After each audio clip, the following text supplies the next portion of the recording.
बिना मेहनत के नसीब का सब प्राप्त हो सकता है? हाँ, उसे मतलब आप ग्रामीण भाषा में प्रश्न कर रहे हो। उसे शास्त्रीय भाषा में पुरुषार्थ कहते हैं। मेहनत का मतलब पुरुषार्थ। अगर प्रबल पुरुषार्थ है तो बुरे प्रारब्ध को मिटा सकता है और नवीन सुख सामग्री को सजा सकता है। पर प्रबल पुरुषार्थ होता है परोपकार। दूसरे के भारी समस्या दुख में सम्मिलित होकर उसको मिटा दो और भगवान का स्मरण करो। इन दो के द्वारा ये प्रबल पुरुषार्थ आपके पूर्व प्रारब्ध को नष्ट कर देगा।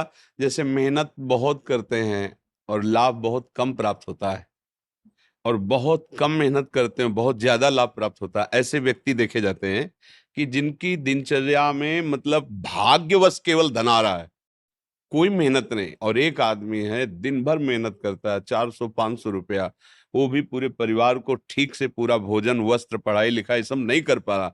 एक आदमी है कि बिल्कुल कोई ऐसा कार्यरत नहीं है, पर अर्थ की बाहुल्यता उसके घर में, ये पूर्व का जो पुण्य है वो उसे अर्थ प्राप्त करा रहा है। वर्तमान में वो पुरुषार्थहीनता दिखा रहा है। तो जब तक प्रारब्ध भोग है पुण्य का तब तक चलता रहेगा।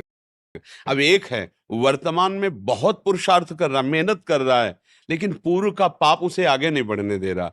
अब पहले पीछे का जो पाप है उसे नष्ट करने वाला पुरुषार्थ बने। वो दो प्रकार से होता है। परहित सरिस धर्म नहीं भाई। दूसरे का किसी का ऐसा हित हो जाए जो असहाय है, असमर्थ है, रोगी है, परेशान स्थिति में है, हम उसका सहयोग कर दें बिना किसी स्वार्थ के और प्रभु का नाम जप करें। इन दो के द्वारा हम पुराने पुराने कर्मों का परिणाम जो हमें आगे नहीं बढ़े उनको हम नष्ट कर सकते हैं। तो हुआ तो ये भी प्रयास ही ना, मेहनत ये भी तो हुई ना। नाम जप करते हुए दूसरों के सुख की भावना में अपने कर्तव्य का पालन करते हुए, तो ये पुरुषार्थ आपके पूर्व प्रारब्ध का नाश कर सकता है। भाग्य से ही सब कुछ मिलता है ऐसा नहीं है, भाग्य भी काम करता है। जैसे बहुत पढ़ लिख करके ग्रेजुएट हुए लेकिन प्रारब्ध इतना बुरा है, नौकरी नहीं मिल रही, तो बेचारे गांव के कार्य कर रहे हैं या छोटी मोटी दुकान कर ली, और ऑफिसर रैंक की पढ़ाई की हुई है। और एक है कि ऐसे घर में जन्मे हैं कि जमींदारी पहले से ही है, और वो न पढ़ने में रुचि न किसी क्रिया में रुचि, लेकिन वो बहुत सांसारिक सुखों को भोग रहे हैं। यहाँ प्रारब्ध देखा जाता है। लेकिन एक है कि बहुत गरीब घर में जन्मा, बहुत मुश्किल से उसके माता पिता ने पढ़ा पाया, पर उसने जी जान से मेहनत की, इतना पुरुषार्थ किया कि वो गांव में सबसे बड़ा आदमी बन गया। ये भी देखा जाता है। जो अपने पुरुषार्थ को प्रबल कर दे तो प्रारब्ध को मिटाया जा सकता है। अगर पुरुषार्थ हल्का हुआ तो प्रारब्ध जोर कर देगा और आगे नहीं बढ़ पाएगा। सबसे जोर का पुरुषार्थ है परहित करना और भगवत स्मरण करना। ये मतलब शास्त्र की एकदम सार बात बता रहे हैं।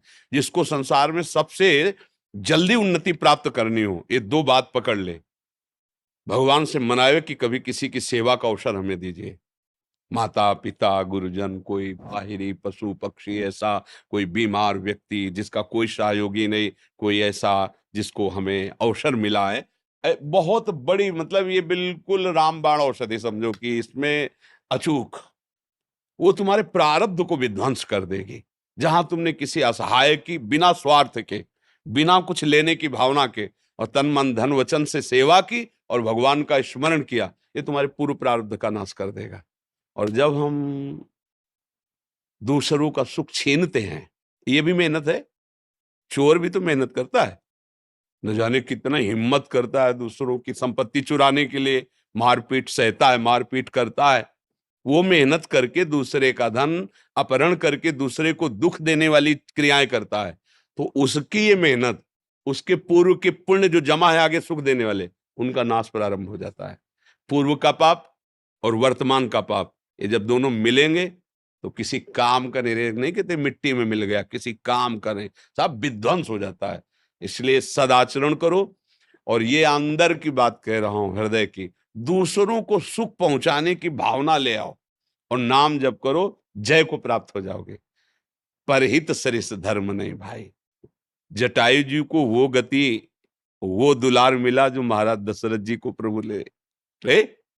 दशरथ जी वहां प्राण त्याग रहे हैं, भगवान श्री राम वनवास में, जटायु जी ने अपने प्राणों की परवाह न करके सीता जी की रक्षा रावण से करने के लिए रावण पर, महाबली रावण है, आक्रमण कर दिया और एक बार तो बेहोश करके गिरा ही दिया चोंच और पंजों की मार से, और उसके चंद्रहास के प्रहार से पंख कट गए।